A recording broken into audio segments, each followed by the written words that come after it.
Bonjour, voici un extrait de 14-10 d'Anthony Gallego. Prologue. Carter Mandrake utilisait avec patience et minutie le pinceau qu'il tenait dans sa main. Le geste était sûr malgré son cœur qui s'emballait. Il ressentait à chaque fois une émotion immense lorsqu'il déterrait un squelette des anciens maîtres de cette bonne vieille terre. Ses assistants l'observaient, sans prononcer un seul mot. Ils étaient tous en attente du verdict. Ils avaient trouvé le site quelques années auparavant lors de la découverte d'un fémur de jeune diplodocus. Les recherches avaient continué jusqu'à cette magnifique journée.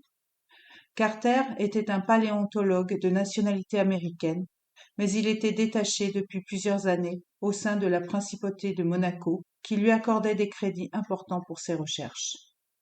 Le paléontologue continuait d'appliquer son pinceau avec précaution. Hormis le dos de l'animal, la majeure partie du squelette était à l'air libre. Au bout de quelques minutes, il se releva et s'essuya avec un chiffon qu'il portait à sa ceinture, puis but quelques gorgées d'eau. Très bien. Je peux affirmer que nous sommes en présence d'un squelette de Tyrannosaurus rex. Je vais prendre des notes, je vous laisse le soin de le mettre à jour entièrement. Mais je peux déjà vous affirmer que cette découverte ne sera pas anodine. D'après ce que nous voyons, nous sommes en présence d'un squelette quasiment complet. Ce sera donc le 5e squelette complet au monde pour cette espèce. Les assistants prirent le relais pendant que Carter s'éloignait vers sa tente avec son carnet en main. Quelques minutes plus tard, il s'installait devant son bureau et notait les coordonnées GPS exactes de sa découverte. À peine 10 minutes s'écoulèrent lorsqu'un des assistants se présenta devant sa tante. « Monsieur, il faut que vous veniez voir. Nous avons trouvé quelque chose accroché à la carcasse du squelette. » Ce ne sera pas la première fois que nous trouvons plusieurs squelettes imbriqués les uns dans les autres.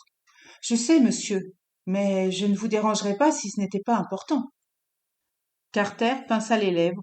L'assistant venait d'éveiller sa curiosité. Il sortit de sa tente et se dirigea directement vers l'emplacement du squelette. Il souleva la rubalise et marcha sur les planches prévues à cet effet. Un drap était tendu pour protéger la nouvelle découverte des assistants. Alors ?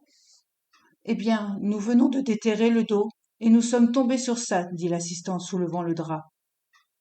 Carter resta figé en découvrant le squelette littéralement accroché à celui du tyrannosaure. Il ne l'avait pas vu en déterrant le carnivore. Il pensait que c'était juste de la roche qui s'était collée à la carcasse. La chose devait mesurer plus de 2 mètres et semblait effectivement attaquer le grand prédateur. Carter s'approcha et déterra vigoureusement avec 2 assistants le parasite. 1 heure venait de s'écouler lorsque le paléontologue recula pour avoir une vue d'ensemble. Il oublia complètement le squelette du carnivore. « Cette découverte surpasse tout ce que nous avons vu jusque-là, » bégaya Carter. « Je vais être le nouveau Philippe Matheron. » La forme qui s'attaquait au plus grand prédateur que la Terre ait porté était humanoïde. « Nous devons contacter un paléanthropologue et faire des tests en laboratoire pour vérifier l'ADN de cette chose. Je crois que nous avons trouvé un cousin ou une nouvelle espèce étroitement liée à l'espèce humaine. » Première partie, la fin. Jour 1, 7h30. Sylvia se trouvait dans sa cuisine américaine. Elle préparait le café pendant que son mari faisait cuire des crêpes pour le petit déjeuner. Elle détestait cuisiner. Elle n'y trouvait aucun plaisir. Leur fille, Lina, âgée de 4 ans, était assise sur le canapé en train de regarder des dessins animés.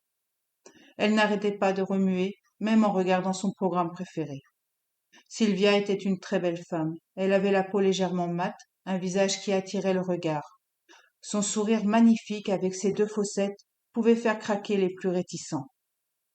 Elle avait un grain de beauté en haut du cou qui lui donnait un côté sensuel. Ses yeux verts soulignaient un regard d'une rare intensité. Ils pouvaient vous glacer quand elle fonçait les sourcils, mais aussi transmettre tout l'amour qu'elle ressentait envers l'être aimé. Elle avait une grande force de caractère, mais aussi un cruel manque de confiance en elle. Sylvia était le parfait opposé de son mari, qui avait une confiance en lui défiant toute concurrence. Il était eurasien par sa mère vietnamienne, son père était originaire du sud de la France avec des origines espagnoles. Leur fille avait tout pris les traits et le caractère de son père. Elle s'affirmait en faisant quelques petits caprices, surtout avec sa mère. Elle avait les cheveux noirs, très fins et très lisses, comme son père, et heureusement les magnifiques yeux verts de sa mère.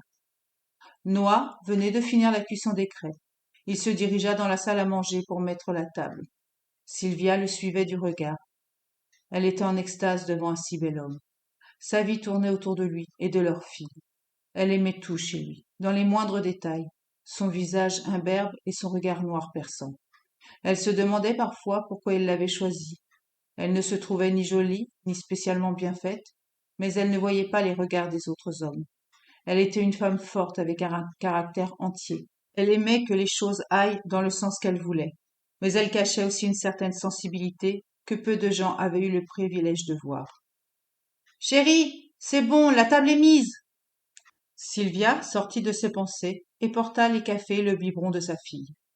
Noah installa sa fille sur une chaise équipée d'un rehausseur. Lina, ma chérie, papa va changer de chaîne quelques minutes à la télé parce que je voudrais voir les informations. La petite fille, qui n'était pas forcément d'accord pour que son papa lui enlève son programme préféré, fronça les sourcils et chercha du réconfort auprès de sa mère, qui lui expliqua gentiment qu'il n'y en avait que pour quelques minutes. Noah mit BFM et regarda les nouvelles du jour. Flash spécial. Des pluies torrentielles s'abattent sur tout le pays. Des ouragans de force 5 s'abattent sur l'île de la Réunion, ainsi que sur la Floride. La présentatrice semblait choquée par ce qu'elle voyait sur les images transmises par les reporters. Ça fait plusieurs jours qu'il pleut, vraiment, continue dit Noah. Sylvia regarda par la fenêtre et fit juste un léger bruit en guise de réponse. Les reportages montraient des pluies torrentielles, des panneaux publicitaires arrachés par les vents violents. Son mari changea de chaîne et tomba sur un autre flash spécial. Mesdames, mesdemoiselles, messieurs. Le journaliste patienta quelques secondes avant de reprendre le fil de l'actualité. Comme nous vous en avons informé il y a quelques semaines, notre système planétaire semble être en train de changer d'après certains scientifiques. Je suis avec le professeur Zakharov, qui est présent à mes côtés. La caméra fit un léger balayage pour pointer un homme âgé avec une barbe bien fournie. Ses yeux pétillaient d'une certaine vivacité malgré son âge. Professeur, avec certains de vos homologues, vous pensez que notre planète est en train d'évoluer. Mais je me permets de vous poser la question. Vers quelle évolution nous dirigeons-nous? L'homme se racla la gorge avant de commencer à parler. Tout d'abord, merci beaucoup de me recevoir dans votre journal. Eh bien voilà, je pourrais vous faire tous les schémas possibles, des plus simples aux plus complexes, mais cela ne changera rien au fait que nous sommes en train de mourir. L'humanité est en train de s'éteindre. Nous avons survécu au tsunami, au tremblement de terre, mais aujourd'hui, ce à quoi nous faisons face dépasse l'entendement. Le journaliste regarda l'homme assis en face de lui sans se départir de son flegme dû à sa profession. Professeur, permettez-moi de vous couper la parole. Mais n'allez-vous pas un peu trop loin avec vos affirmations? Vous ne parlez plus d'évolution, mais d'extinction. Le vieil homme enleva ses lunettes, les posa sur la table et se massa les yeux. Écoutez, je ne sais pas si je vais loin ou pas, mais j'ai étudié les couches terrestres jusqu'à la graine, c'est-à-dire jusqu'au noyau de la Terre. Et je peux vous assurer que le monde change. Le noyau interne est en train de changer. Nous subissons en ce moment de terribles catastrophes naturelles. Déjà l'année dernière, rappelez-vous, l'île de Saint-Martin a presque été rayée de la surface planétaire par un ouragan. Oui, je me souviens. Il y a eu aussi ces terribles tremblements de terre en Amérique latine et en Extrême-Orient qui ont chacun fait des milliers de morts. Mais cela s'est déjà produit auparavant. Il remit ses lunettes tout en continuant son monologue. Oui, certainement, mais jamais avec une telle fréquence. Je ne veux pas alarmer, mais je crois que nous nous apprêtons à vivre l'un de nos pires cauchemars. L'extinction de l'humanité. Si des personnes doutent de mes paroles, je les invite à me rejoindre dans une antenne du centre géologique où je me trouve actuellement au laboratoire de Monaco. La caméra se positionna sur le journaliste qui resta sans voix pendant plusieurs secondes. La petite Lina finissait son biberon. Sa mère fit signe à son mari de lui remettre les dessins animés en attendant de la mener à l'école. La dernière image qu'ils virent du reportage fut des rivières débordant de leurs lits et s'engouffrer dans les villes et villages pendant que le professeur donnait l'adresse où le rejoindre. 9 heures. Julius était un jeune homme d'origine comorienne, Sa peau était couleur d'ébène. Âgé de 19 ans, il mesurait près d'1,90 m. Le haut de son corps était assez athlétique, alors que ses jambes étaient plutôt fines. Il passait le plus clair de son temps sur son ordinateur, en train de jouer à un simulateur de vol dernier cri. Sa mère lui répétait souvent de sortir avec ses amis. Eux-mêmes venaient le chercher pour le sortir de sa chambre, mais il refusait toujours. Il se voyait différent des autres et n'avait jamais assumé cette différence. Il savait très bien que les autres ne le jugeaient pas, mais il n'avait pas besoin de cela. Il se jugeait lui-même. Il entendit sa mère l'appeler du salon. « Quoi, maman? Julius, viens voir !» Il n'entendit pas la fin de la phrase. Il fit rouler son fauteuil roulant jusque dans le salon, où sa mère était installée sur son fauteuil habituel. Il était en cuir marron, tout craquelé, mais elle disait toujours qu'elle ne trouverait jamais plus confortable et qu'elle préférait mourir bien installée plutôt que mal. « Alors, qu'est-ce qui se passe ?» demande le jeune homme. « Je regarde les informations et regarde ce qu'il montre à la télévision. » Il s'approcha de l'écran. Il pouvait y voir des personnes en train d'essayer de nager à contre-courant. Apparemment, le caméraman se trouvait dans un hélicoptère et put filmer un énorme tsunami de plusieurs mètres de hauteur se diriger vers les survivants de la vague précédente. L'image s'arrêta avant que la vague ne frappe la côte. Le reportage passa ensuite sur un tremblement de terre qui venait de frapper le Chili. Les reporters criaient dans leurs micros. Les sous-titres étaient aléatoires tellement l'affolement régnait sur place. « Nous sommes actuellement à bord d'un hélicoptère de l'armée et nous avons assisté à quelque chose d'effroyable, » disait le reporter.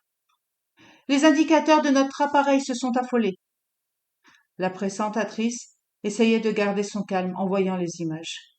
Ce tremblement de terre dépasse celui enregistré en 1960 dans le même pays d'après les sismologues. Il est bien au-delà de 9 sur l'échelle de Richter et d'après celle de Mercalli, il atteindrait le plafond maximum de 12 en termes de dégâts. Un nouveau chiffre s'afficha en haut à gauche de l'écran et la chaîne bascula sur un autre journaliste qui interrogeait un homme s'appelant Carter Mandrake.